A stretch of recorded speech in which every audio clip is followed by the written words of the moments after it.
Sendo um dos principais personagens da DC Comics, o Aquaman foi criado em 1941. Se tornou um dos fundadores da Liga da Justiça em 1960, mas levou muito tempo construindo seu próprio legado e muito mais tempo ainda sendo alvo de piadas, principalmente por causa do desenho dos Super Amigos lançado em 1973, que acabava colocando o personagem em certas situações engraçadas que só servia para ridicularizá-lo completamente. Mas a verdade é que ele acabou dando a volta por cima, arrecadando um total de 1,9 bilhões com o seu filme solo lançado em 2018, o que acabou dando a ele o título de maior sucesso já lançado até hoje pela DC.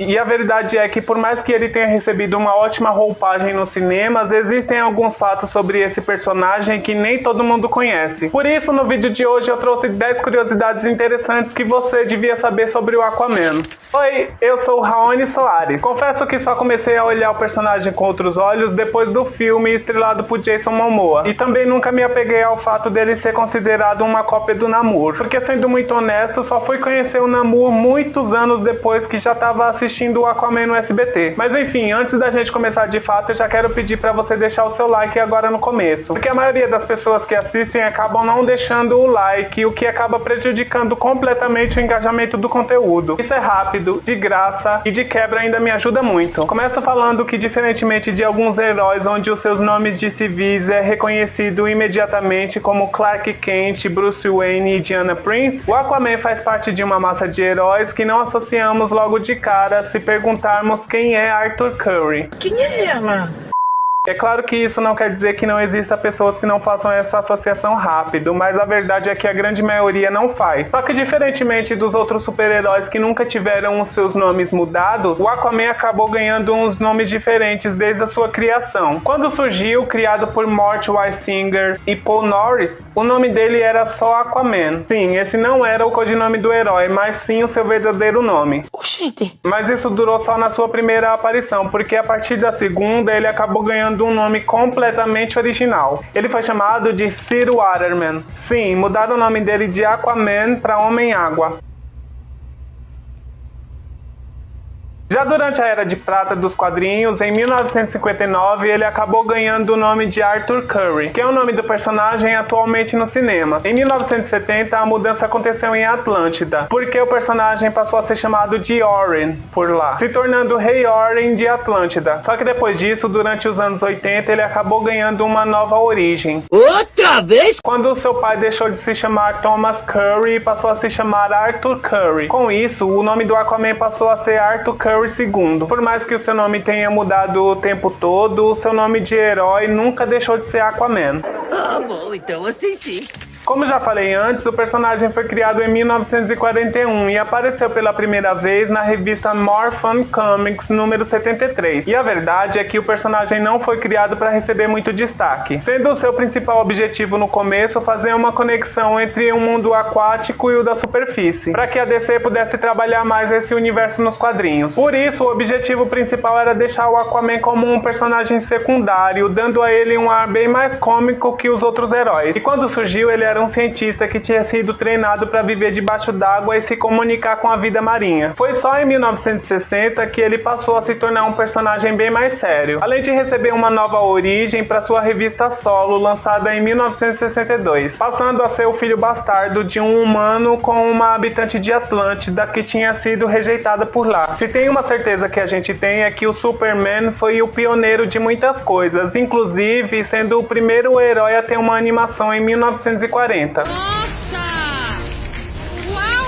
E foi graças a isso que o Aquaman, de certa forma, acabou se popularizando ainda mais depois que ganhou um desenho junto com o Homem de Aço em 1967. Intitulado The Superman Aquaman Our Adventure, o desenho ganhou 36 episódios e durou só por um ano. Mas embora levassem os seus nomes no título, o Aquaman e o Superman não eram os únicos heróis que apareciam na série. A começar que os seus respectivos ajudantes Superboy e Aqualad também faziam parte dos episódios. Fora eles, também apareciam o Flash, o Kid Flash Flash, o Electron, Lanterna Verde e o Gavião Negro. Esse desenho acabou sendo meio que um laboratório para o que viria depois. Além disso, ainda em 1967, o Aquaman acabou ganhando o seu primeiro desenho solo. Trazendo aquela imagem clássica da camisa laranja e da calça verde, o desenho ganhou um total de 35 episódios. Aqui no Brasil, o desenho passou até 1989 no Show da Maravilha, apresentado obviamente pela Mara Maravilha. Na dublagem feita pela Herbert Richards nessa época, o personagem acabou tendo seu nome alterado para Herói Submarino, enquanto o ajudante dele, o Aqualed, passou a ser chamado de Aquamoço.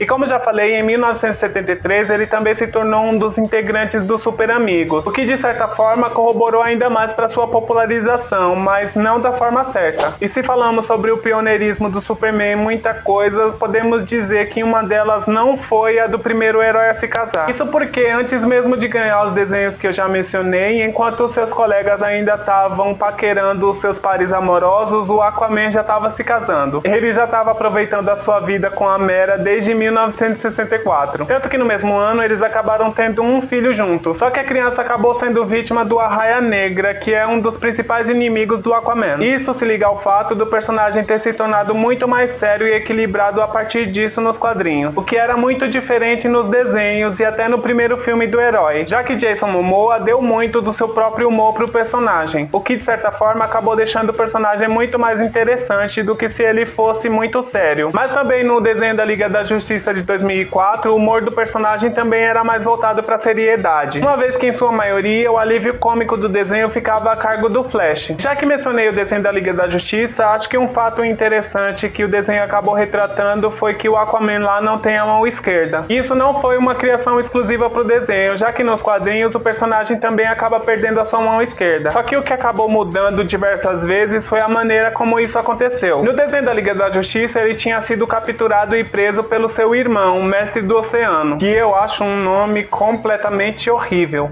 Tá pior do que... sabe? Não tem nem palavra. E para evitar que o vilão matasse o seu filho, o Aquaman acabou cortando a própria mão para se livrar das correntes. Já em 1994, ele perdeu a mão enquanto lutava com o vilão Caríbides. Isso porque nessa época o Aquaman tinha perdido a sua habilidade de se comunicar com as criaturas marinhas. Então o vilão usou isso a seu favor e mergulhou a mão do Aquaman em um tanque cheio de piranhas. Mas em uma das versões também aconteceu do seu inimigo, a Arraia Negra, acabar cortando a sua mão. Só que o que acaba não mudando entre uma versão e outra é que depois que perde a sua mão, o Aquaman acaba colocando um arpão no lugar. Bem louco! Uma das coisas que eu já comentei em algum vídeo de super-herói que eu já fiz, mas que eu não vou lembrar agora qual é que uma coisa que eu acho muito legal na DC é que ela deixa muito clara as fraquezas dos seus heróis. E agora eu vou te dar 5 segundos pra adivinhar qual é a fraqueza do Aquaman. Você acertou se disse que a fraqueza dele é a falta de água. Olha o verso fechando lá no último. Mesmo sendo metade humano, o Aquaman tem que entrar em contato com a água pelo menos a cada 1 hora, porque caso contrário ele acaba sofrendo um colapso. Mesmo antes de Jason Momoa dar vida a um Aquaman completamente único, o personagem já tinha ganhado uma versão em live action. E isso aconteceu na 5ª temporada de Smallville. Alan Ritchson foi o ator que deu vida a Arthur Curry no episódio. Sim, ele é o mesmo ator que mais recentemente acabou interpretando o personagem Rapina na série dos Titãs. Suspeitei desde o princípio. Só que seu desempenho como Aquaman acabou não agradando muitos fãs. E eu confesso que não posso dar a minha opinião, porque nem cheguei a ver esse episódio. A verdade é que eu nunca me interessei muito por essa série, tanto que nunca assisti nenhum episódio completo.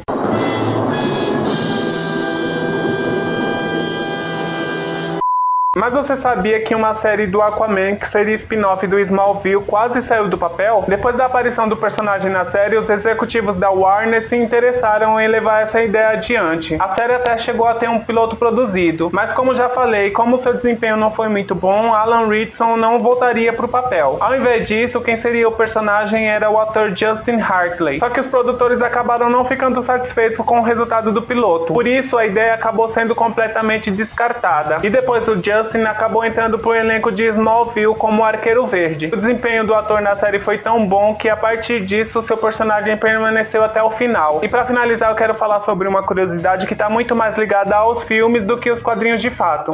Porque claramente um dos maiores acertos da DC foi a escolha do Jason Momoa pro papel do Aquaman. Se eu não tivesse assistido o filme, eu diria que Jason Momoa seria a última pessoa que pensaria pra interpretar algum herói. Mas fato é que esse personagem parece que foi feito sob medida pra ele. Sendo descendente de havaianos, o ator sempre gostou da vida no mar e acabou se tornando um biólogo marinho. Uma das coisas que mais marcaram no personagem é o seu visual. Isso porque Jason contou que acha o Aquaman bem metal e que a construção do personagem veio de músicas como Chicken Lichens do Tool, do primeiro álbum do Metallica chamado Kin and All, e também de bandas como Sabbath. Fora isso, o que acabou chamando a minha atenção nessa versão do personagem foram as suas inúmeras tatuagens. E muito disso se deu porque Jason tem em seu braço uma tribal que representa dentes de tubarão. E pra não ter que apagar essa tatuagem digitalmente, os produtores decidiram manter não só ela, como também criar mais tatuagens pelo corpo do personagem. Muito da personalidade do Aquaman no filme foi inspirada nos quadrinhos de Peter David, lançado em 1990. O personagem nas histórias dele tinha uma personalidade bem mais arrogante, intensa e falha, sendo o total oposto das histórias que vieram antes dele, com o seu lado mais cômico bem mais evidenciado. E foi muito graças ao sucesso do filme que o Aquaman acabou ganhando também essas características nos quadrinhos. Por conta disso, em 2019, Josh Middleton acabou repaginando o personagem em Aquaman número 48, dando a ele as tatuagens parecidas ao do Aquaman do filme. Deixa aí nos comentários se você já assistiu esse segundo filme do Aquaman e se assistiu, qual a sua opinião sobre ele. Esse é o último vídeo desse ano no canal e ele tá saindo hoje no dia 29 porque domingo obviamente é dia 31, mas na semana que vem o vídeo vai sair no domingo normalmente.